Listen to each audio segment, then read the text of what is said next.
Yes. Yeah, good afternoon all. So myself, I'm Vijay. Like I hold nearly 17 plus years of experience, which includes nearly 8 plus years of experience in Hadoop and Spark environment, right? So today, as part of today's demo, I'll be covering the following topics, right? What is big data?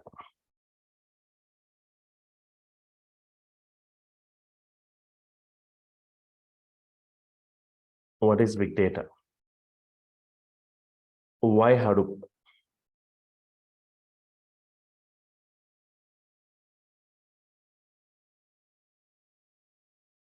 Drawbacks with the current databases.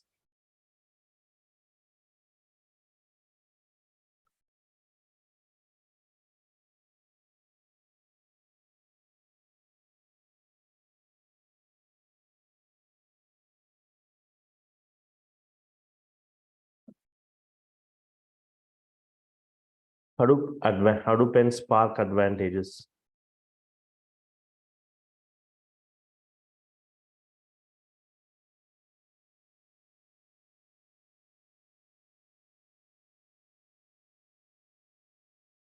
Hadoop and Spark.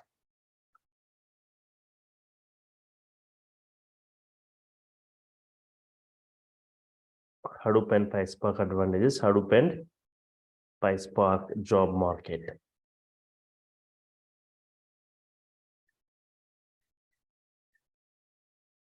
Okay.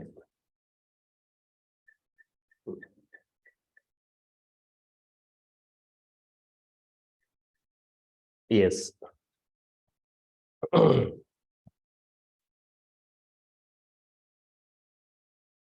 What is big data, right? What is big data? So, okay. Name itself saying, right? Huge volumes of data, right? Big data, nothing but huge volumes of data. Currently, if we say the data is stored, how the data is stored, like KBs of data, MBs of data, GBs of data, terabytes, petabytes, exabytes, zettabytes, etabytes, sotabytes, so on, right? Yes. Huge volumes of data. So, okay, you should have seen KBs, MBs, GBs, or even TBs. But have you seen like petabytes? Or do you think like petabytes of data is it getting generated? Do you think like petabytes of data is getting generated in the current real world? If so, examples of petabytes of data generation. 1 petabyte equal to 1024 TBs.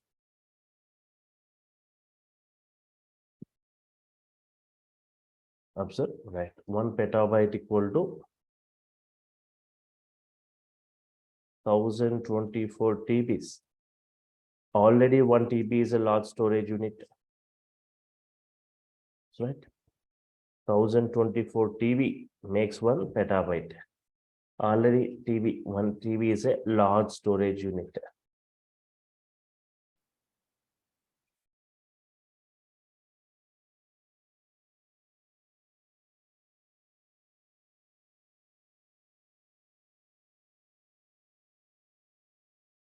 Okay. Like examples, take example of a bank like SBI, right? Take the example of SBI bank or any other bank like HDFC, right? So within the city, we see hundreds of branches with the bank of SBI. Within the entire city, entire state, we see like thousands of branches for the SBI, and within the entire country, we see lakhs of branches for SBI.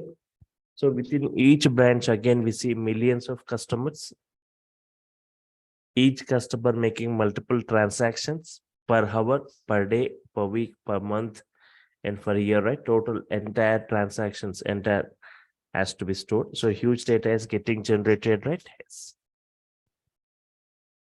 Take example of, forget about this banking sector. So if you take example of Facebook, Facebook has got users throughout the world.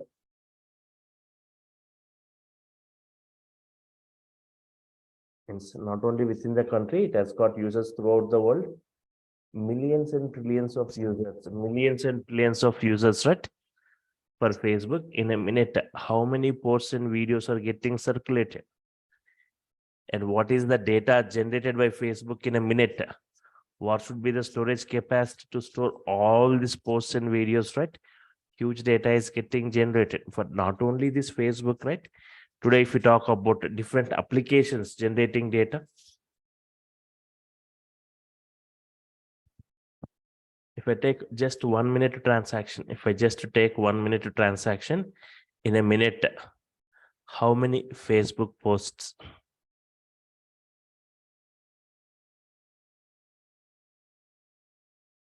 How many Twitter tweets?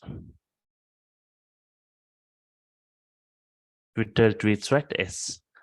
In a minute, what is the data generated by Google in a minute? What is the data generated by Google in a minute, right? And today, everyone creating their own videos and uploading in the YouTube, right? YouTube videos upload. What should be the storage capacity to store all these videos, right? Yes. Email or Gmail messages, millions and trillions of users using email messaging, right? Email messages. And what should be the storage capacity to store all these images? What is that? Messages, right? Email messaging. And just now I was talking about bank transactions. So bank transactions, or if we talk about the telecom transactions, or if we talk about e-commerce sites like Flipkart, Amazon, right? Yes. What should be the storage capacity, okay, for handling all this, right? Huge data is getting generated everywhere. So yes.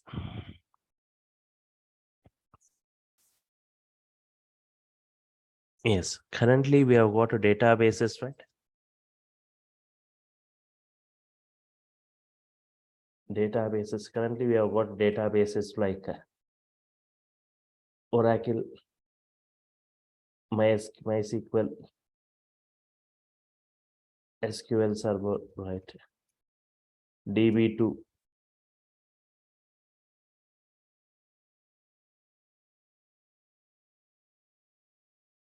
All these are used for OLTP, online transactional processing. But we have got some specialized databases.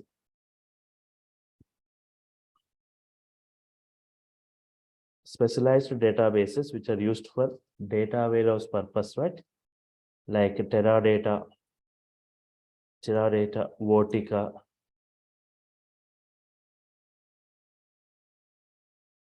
Netija.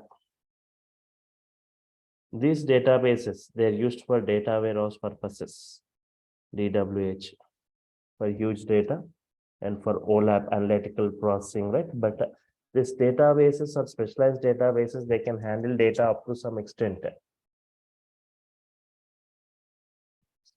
Yes, they can handle data up to some extent. Yes, but as a solution to all the storage level problems and processing level problems, we have got a framework called Hadoop for storing huge data or unlimited data. For unlimited data storage and processing, we've got what? Hadoop, right? Before I go with that, right? First, you need to understand about the data generation, right? Yes. How the data is getting generated, right? Yes. Just 1 second, give me a second.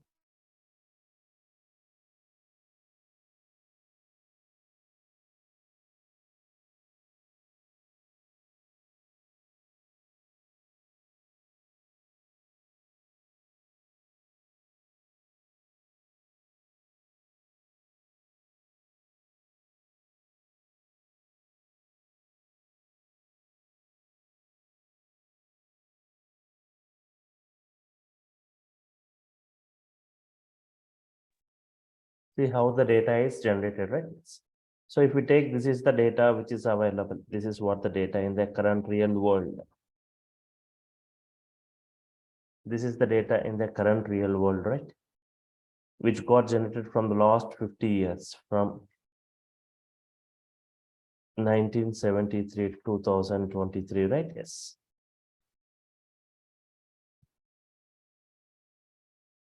If you see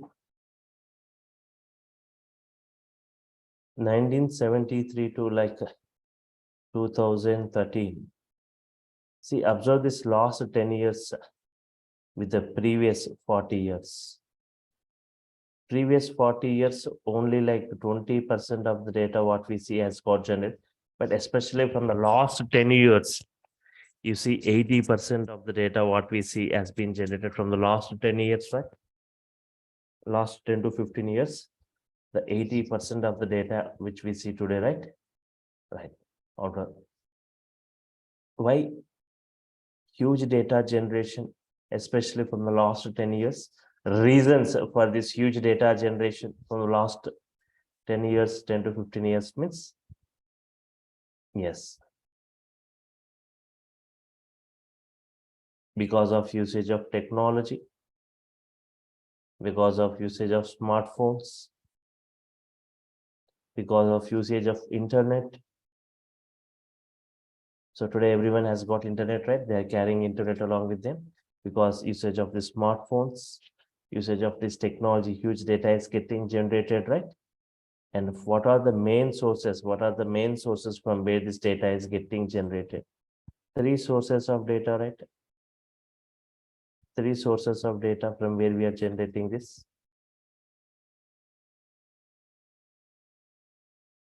Social data,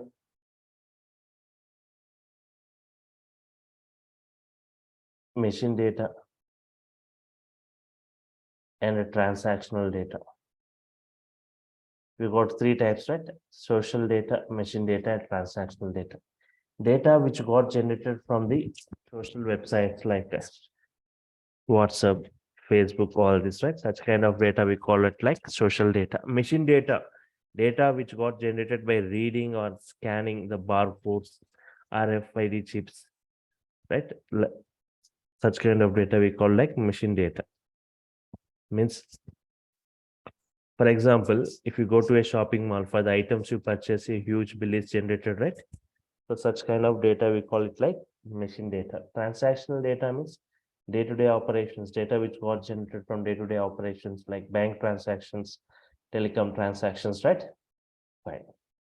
And the 80% of data what we see are going to they're going to take three types of data.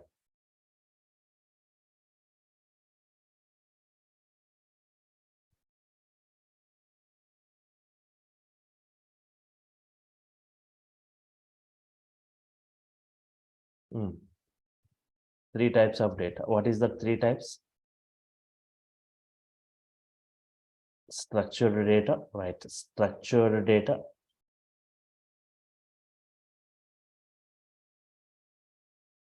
semi-structured data,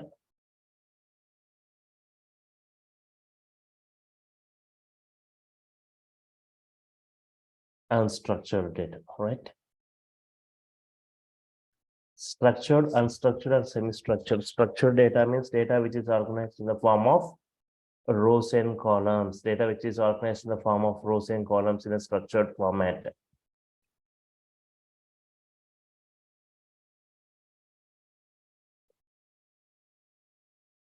Which is organized in the form of rows and columns in a structured format, like database table, DB tables, Excel files, all this, right? Semi-structured means which is not fully structured, which is not fully unstructured, like JSON files, XML files, these things. Unstructured, like articles, chart messages, images, videos, all this comes as unstructured, right? Yes. Articles, chart messages, images, videos, all comes as unstructured, right?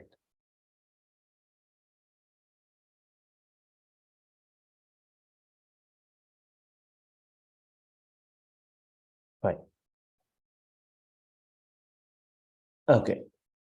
So this is what types of data, sources from where this data is generated, right? Yes. I'm sorry. So day by day data is increasing enormously, right? Day by day data is increasing enormously. So we need to have proper storage systems, right? We need to have some proper storage systems to handle this data, to store this data and to process this data, right? So as a solution,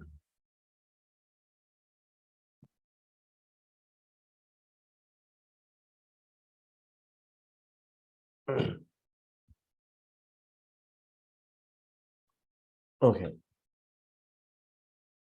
As a solution to all these storage and processing level problems, right? So how we have got a framework called Hadoop. Hadoop is meant for two things. Hadoop is meant for two things, for storage and for processing. Hadoop is meant for storage and processing.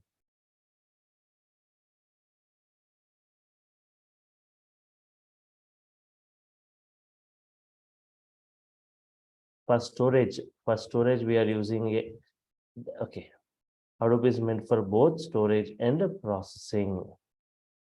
Yes.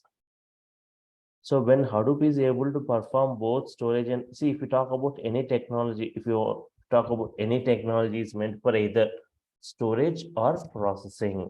Means for example, C, C++, Java, .NET, all this they are used for processing.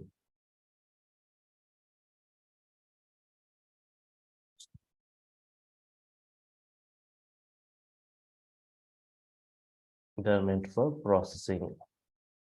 If you talk about Oracle, MySQL, DB2, SQL Server, all these are meant for storage. Means if you take any technology, they are meant either for storage or processing, but Hadoop performs both. Hadoop performs both storage plus processing.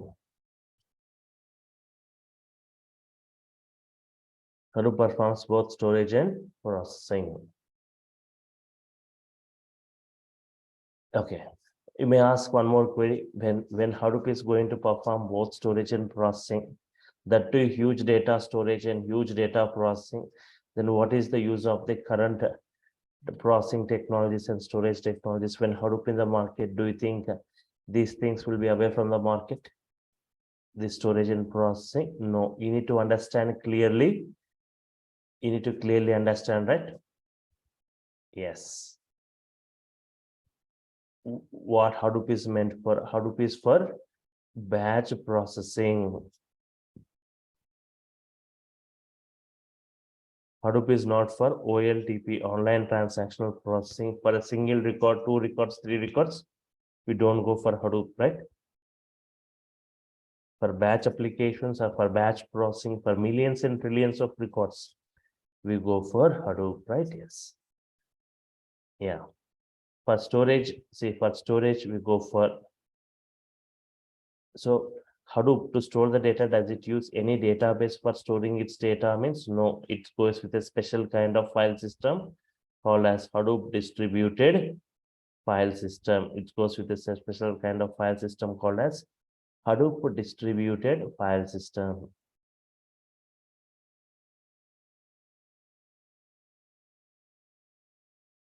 Hadoop distributed file system, and for processing, it is going with the execution model called as MapReduce.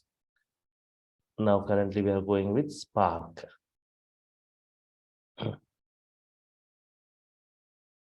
So for storage, we go for HDFS, and for processing, we are going with MapReduce or Spark. Yes. So Hadoop providing two services, storage and processing. For storage, we using a special kind of file system, Hadoop distributed file system, and for processing, MapReduce, right? Yes. Okay.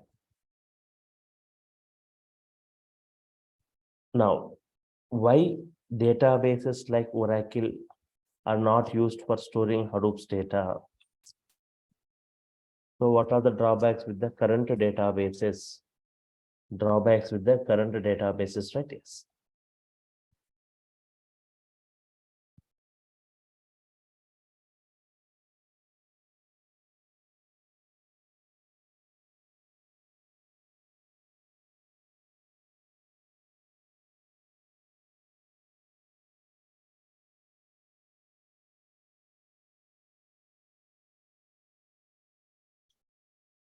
drawbacks of the databases, right? Yes.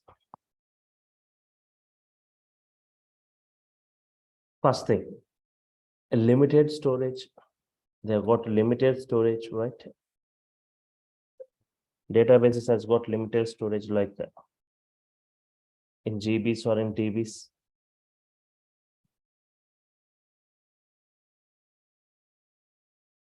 In GBs or TBs. And most of the databases, no parallel processing. In most of the databases, no parallel processing.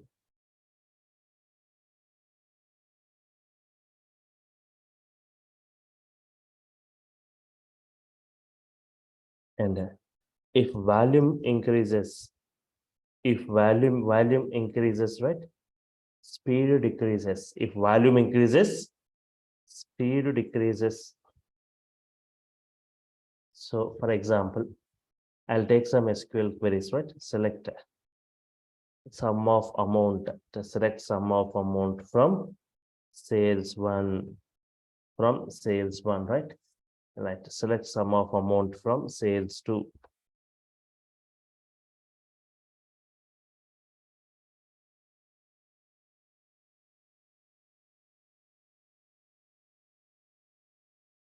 See these three queries, right? Select sum of amount from sales three. From three different tables, select the sum from three different tables from sales three. Sum of amount from sales one, sum of amount from sales two, total sum of amount from sales three, right? It has got 10 records. This sales two has got 1 lakh records. And the sales three has got 1 crore records.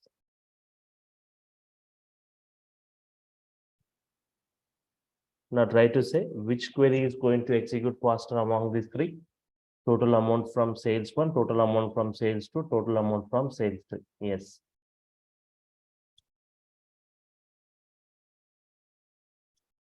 Total amount from sales one, total amount from sales two, or total amount from sales three. Which query going to execute faster? Right. Obviously the first query, right? Yes. Obviously the first query, right? Yes. Because 10 records, total amount of 10 records, but query 2, query 3, sum of 1 lakh and 1 crore records means as the volume increasing, query by query, as volume increasing, speed decreases, right? Yes. And one more, if complexity increases, right? If complexity increases, speed decreases.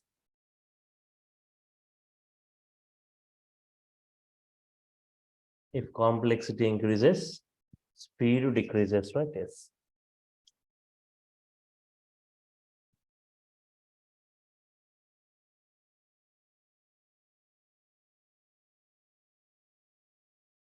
Yes, complexity increases, speed decreases. For example, I'll take the same thing, select sum of amount from sales one. Observe this, sum of amount from sales one. Think that it has got 1 lakh records only, right? Sales one only, 1 lakh records. Next, observe this, select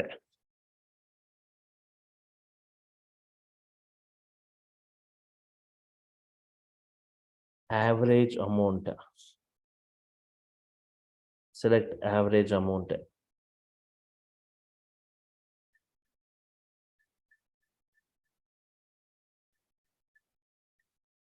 Sales one only, like 1 lakh records only, right?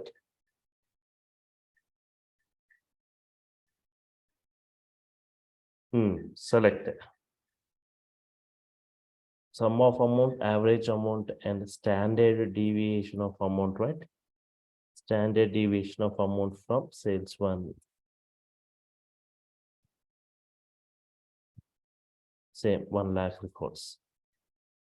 Which query is going to execute faster among these three? Yes, everyone.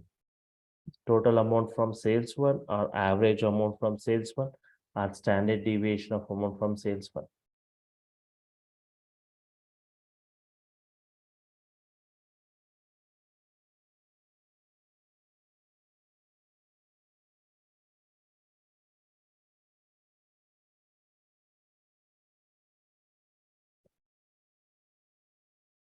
Yes. So here, obviously, the first query, right, again, means sum of amount as compared with average amount. Average amount is a two-step process.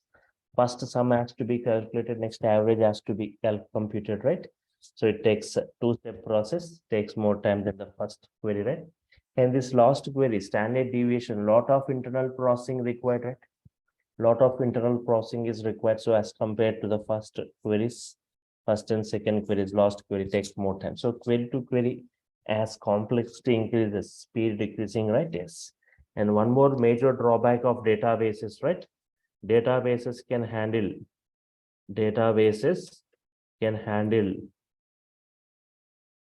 only structured, they can handle only structured data. They can handle only structured data. They cannot handle unstructured or semi-structured data. For example, they can handle only structured data. For example, check this. If you want to take reviews for a particular movie, reviews is your table name. So you got a structured format, right?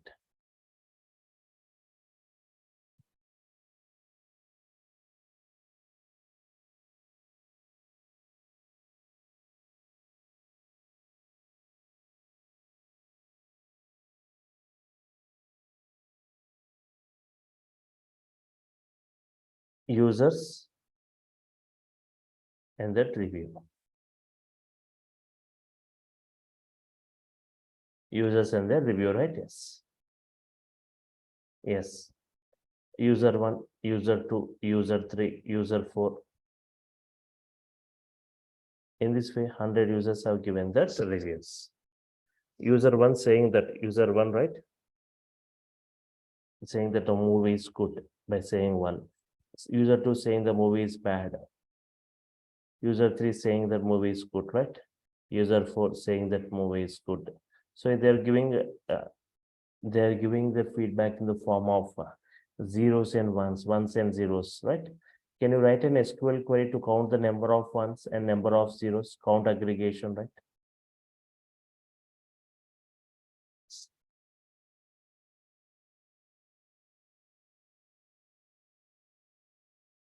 To write an SQL query to count the number of zeros and ones. Yes. Count aggregation, right? Select. Try to say the query. Select. Review wise. Single grouping and single aggregation. A review wise count I want. A review wise count star I want.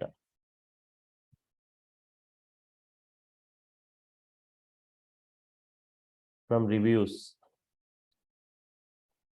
Group by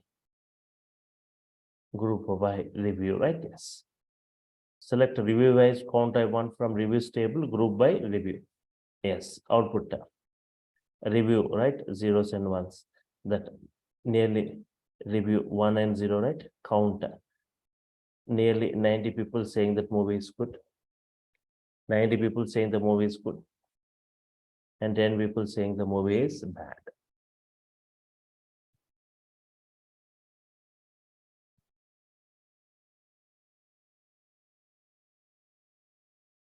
Ninety people saying the movie is good and only like 10 people saying the movie is bad, right? So you can write a SQL query for this, but generally reviews won't be given in the form of ones and zeros, right? Ones and first person saying that movie is good. Second person saying movie is not good.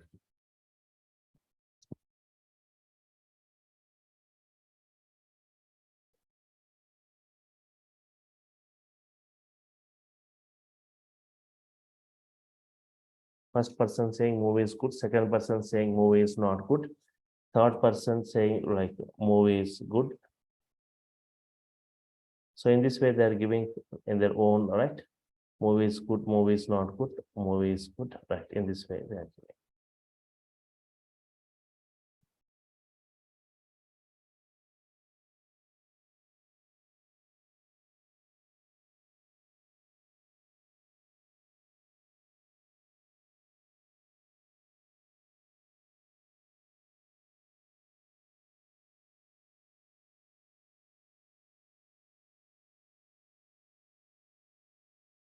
Okay.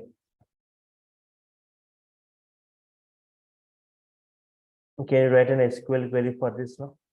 Generally, users won't give that reviews or feedback in the form of zeros and ones. They will give in their own text format. Now, can you write an SQL query to count the number of goods and not goods? Now, we cannot write a SQL query, right, for this. Even if you say by using keyword count, if you try to do that, still it gives wrong computation because not good also have got good within it. So it gives wrong computation, right? So databases can handle only structured data. They cannot handle unstructured or semi-structured data, right? Yes.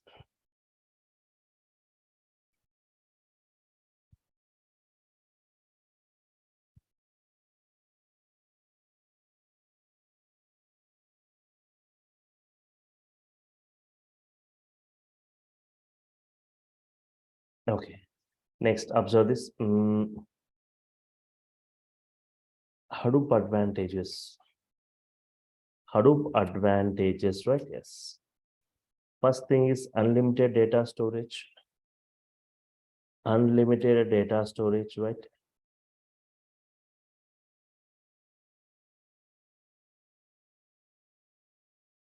Second thing is unlimited data storage. Very high speed processing.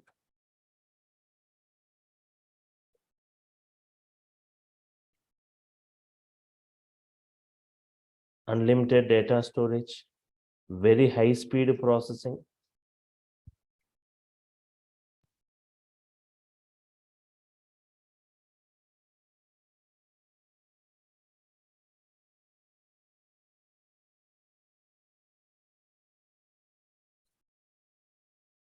Unlimited data storage, very high speed processing, right?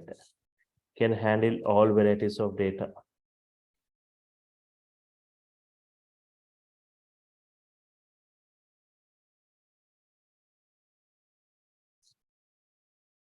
Unlimited data storage, very high speed processing, can handle all varieties of data, right?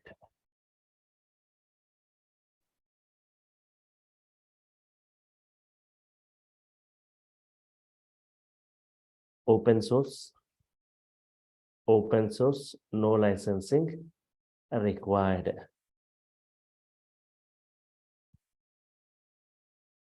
So unlimited data storage means, right, and can store like unlimited data can be stored, very high speed processing, can handle all varieties of data, open source, no licensing required, right? Yes.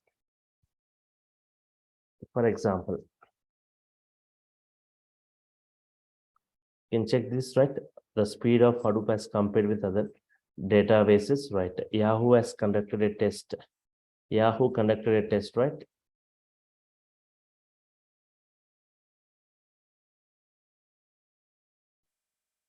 It has taken a table, right?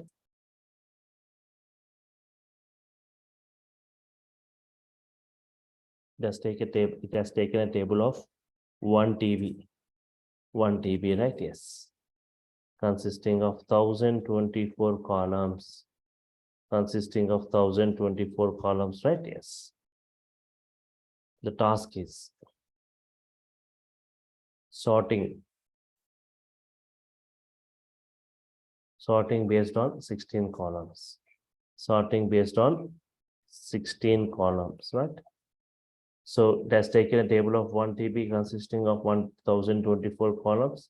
Task sorting based on 16 columns, right? Yes. Yes. What is the time taken by different databases? Time taken by different databases, right? Oracle has taken Oracle, right? Yes.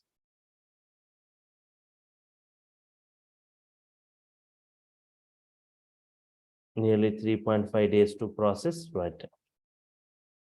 MySQL has taken nearly 6 days to process it. Specialized database like Teradata. Right? Yes. as just Teradata has just taken 4.5 hours.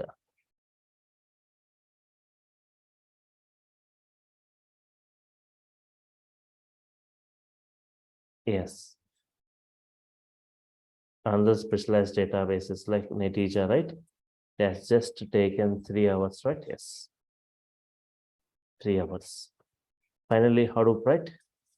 Hadoop has just taken, observe this, the speed of Hadoop as compared with other things, right?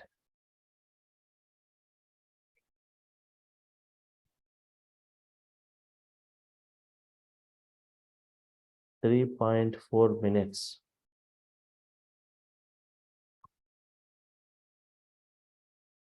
It has taken 3.4 minutes, right? Yes.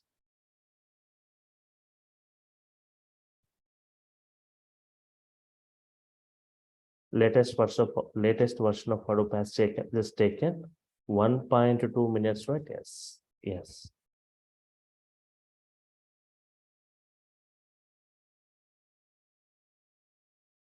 Yes, this is what the speed of Hadoop, right? So Hadoop is proven in the market, processing point of view and storage point of view, right? Yes. It's proven in the market, processing point of view and storage point of view. It's processing point of view with very high speed, right? Yes.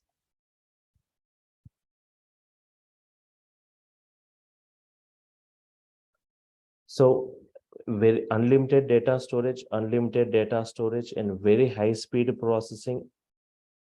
Yes.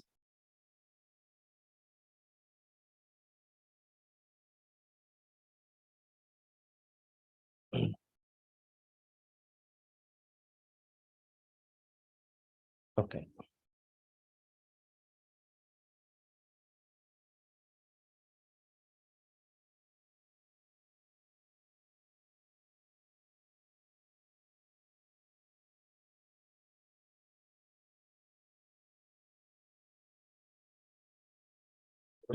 Yes.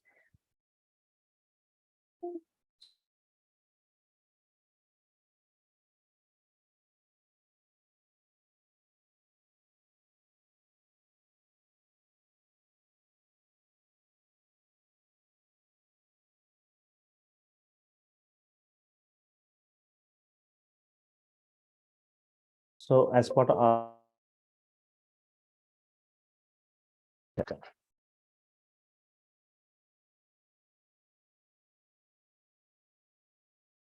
and why PySpark? Need for PySpark.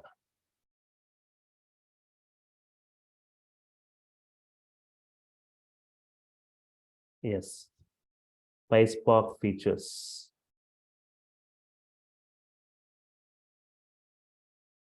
Real life usage of PySpark.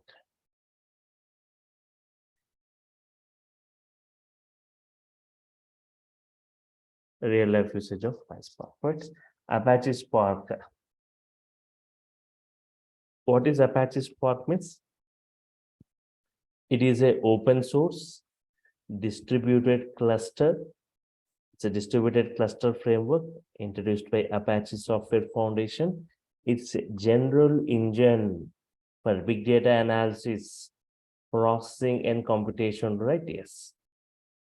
So Apache Spark, it's an open source distributed cluster in-memory computation, mainly in-memory computation within the memory, within the RAM level, right? Within the RAM storage, within the RAM level, it can store and it can process it.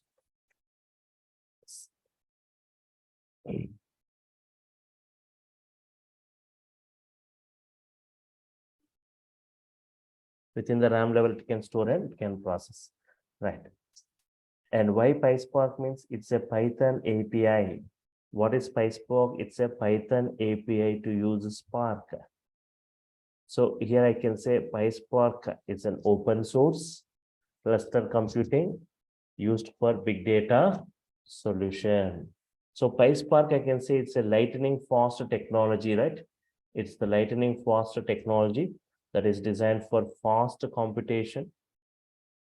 So PySpark is a demanding tool among the data engineers today to work with bigger data sets It is PySpark used for, right?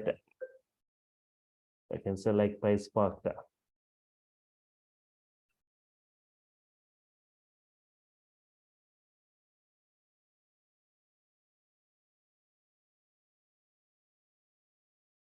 It is used for running distributed SQL, creating data pipelines.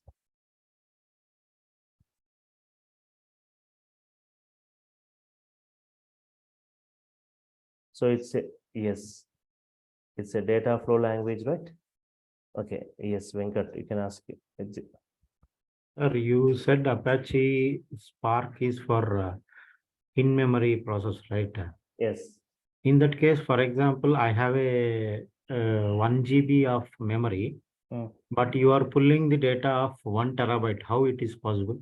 No, you need to have that RAM capacity, that much of RAM capacity to store, right? For in-memory computation, the only thing is if you want to go for Hadoop is there, Spark is there. As compared with Hadoop, if you want to go for Spark, right, you need to maintain huge RAMs.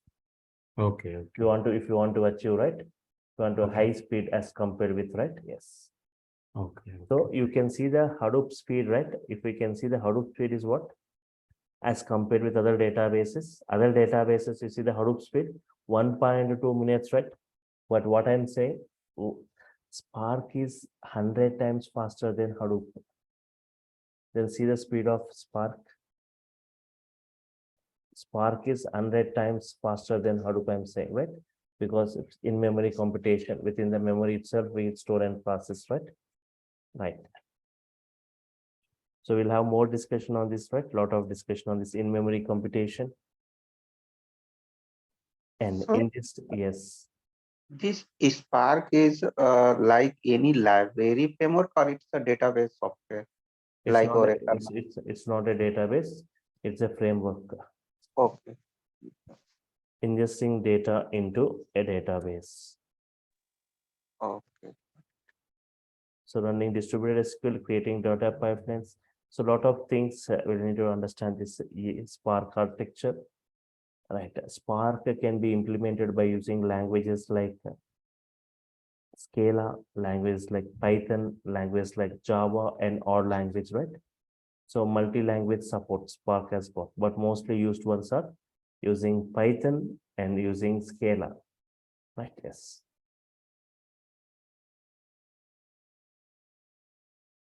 Running machine learning libraries, right? Running machine learning, right? Algorithms.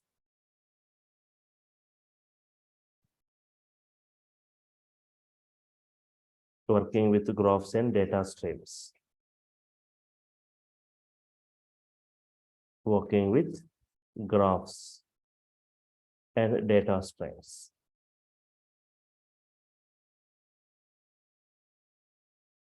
And okay, need for PySpark means if you see a huge amount, what is the need for PySpark means? A large amount of data is generated both through offline and online, right? The data contains hidden patterns, unknown corrections, market trends, customer pattern preferences, and other useful business informations, right? So it is necessary to extract valuable information from this raw data. So we require some more efficient tool to perform these different types of operations over this big data, right? Over this big data, right? So there are various tools. There are various tools to perform these tasks on the huge data set. But all those tools are not that much of appealing, right? So it has required some scalable and flexible tools to crack this big data and gain benefit from it. So PySpark is such a kind, right? PySpark is such a kind. So combining Python along with Spark, combination of Python and Spark would be the very efficient way for the world of big data, right? Apache. So Apache Spark community came up with a tool called PySpark, that is Python API to use Apache Spark, right? Yes. So, so PySpark features is mainly like in-memory computation, storage happening and processing happening within this memory level. And PySpark is lazy evaluated. Lazy evaluated means it's a data flow language The data flow gets executed only when some kind of action is performed, then only it executes. Otherwise, it won't execute. Entire data flow execution happens only when some action is performed. It's lazy evaluated, in-memory computed, powerful fault tolerance, right? Yes, and the transformations can be reused. Yes. So I'll be discussing all those in brief, right? The features, what all we got, and real life usage of PySpark. In common real life usage of PySpark, right? So it is used in commercial sector, right? It is used in commercial sector. So it is used Apache Spark for real-time processing.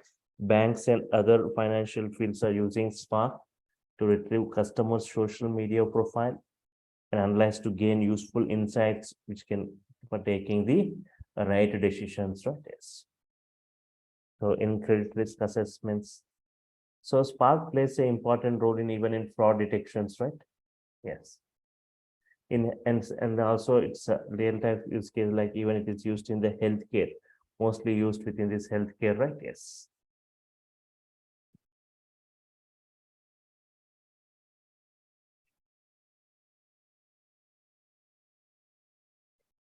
For to analyze the patient's records along with the previous medical history, right?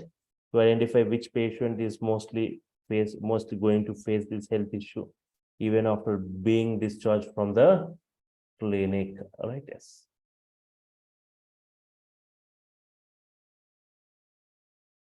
Right. Even after, so yeah, in healthcare, not case, right? Healthcare. Even in this entertainment industry, right? When it is used in this entertainment industry.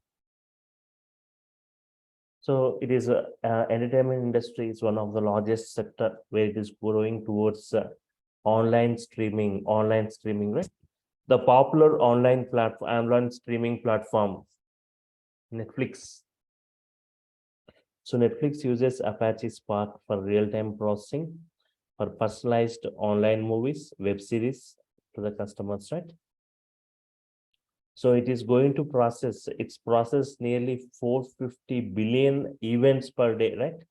That are streamed over server-side applications, right? So even this Apache Spark, Apache Spark, right? Netflix is using this Apache Spark for this real-time processing, and even for trading and for e-commerce also, right? For trading in e-commerce.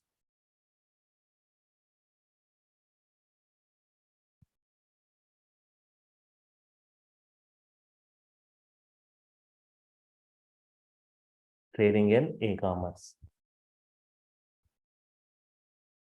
The leading e-commerce websites like Flipkart, Amazon, all this, they are using Apache Spark for advertising, for recommendations. Yes. So they are going to offer some enhanced customer experience and optimizes the overall performance, even in the tourism industry also, right? Yes.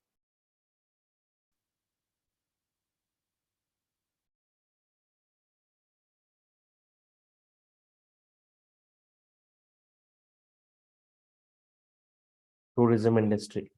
So this it's going. So tourism industry widely uses Apache Spark to provide advising to these millions of travelers by comparing hundreds of tourism websites, right? Yes.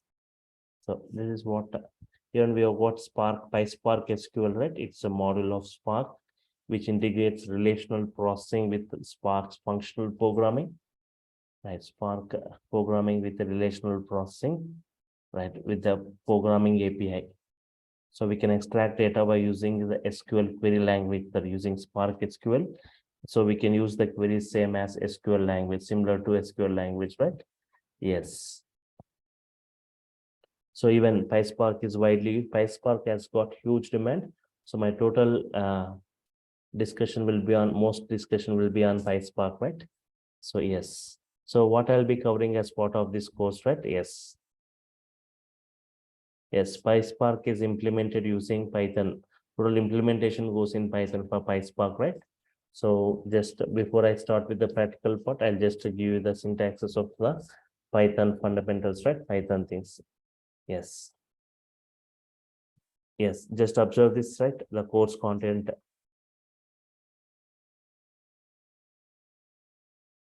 So both Hadoop and PySpark both will be covered, like what is big data need for Hadoop.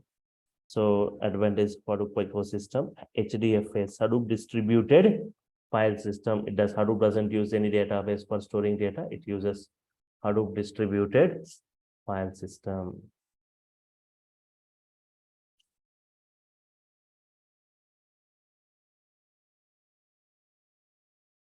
Okay, so features of HDFS, name node, data node, blocks, configurations, HDFS architecture, metadata management, storage and processing, replications in Hadoop, fault tolerance in Hadoop, right? Yes. Map reduce architecture, map reduce processing, job tracker, task trackers. Scoop, one of the important component for import or export operations, for importing data from different databases, data sources, right, to Hadoop environment, from HBase to database, importing from database to HDFS, databases to Hive, databases to H, and from HBase to exporting, import and export operations. And even we can perform many transformations during this import or export. So what are the different transformations we can do during this, right? Filtering data, filtering the data while importing, and vertical and horizontal matching, working with delimiters, groupings, aggregations, everything, right? Yes. And incremental import, incremental loading. Yes, yarn, yet another resource negotiator, right? What yarn architecture, yarn components, how exactly the processing happening within the yarn will be. And NoSQL, right? NoSQL databases. So what is NoSQL? Different types of NoSQL databases, and one database, NoSQL database like HBase.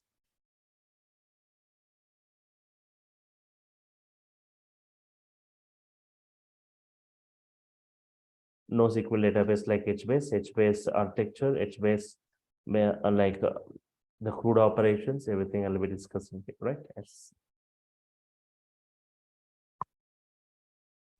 So this software, whatever knows HBase, are we going to use in our local laptop to install or the cloud? No, we are- I'll be giving the software, right? I'll be Okay. providing you the software through Google Drive, right? Yes, you can use it and you can work on it. No need to worry about this software. I'll be providing it. So, and one more important component, right? Hive, for data warehouse kind of environment. We use a lot of discussion on Hive, Hive metastore, Hive query language, differences between HQL and SQL, Hive tables, internal tables, external tables.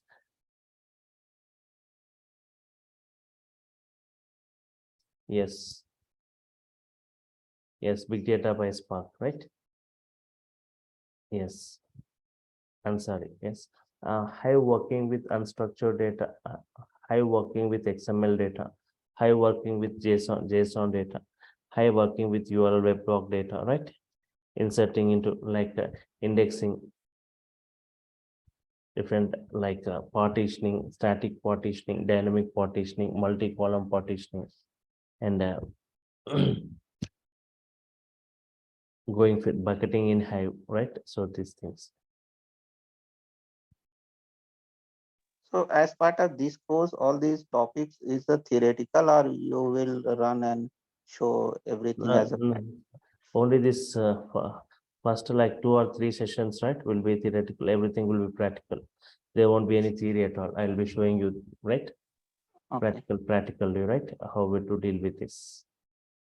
Okay, fine. So lot of discussion on this. Next, coming to this PySpark, lot of discussion on this PySpark, right?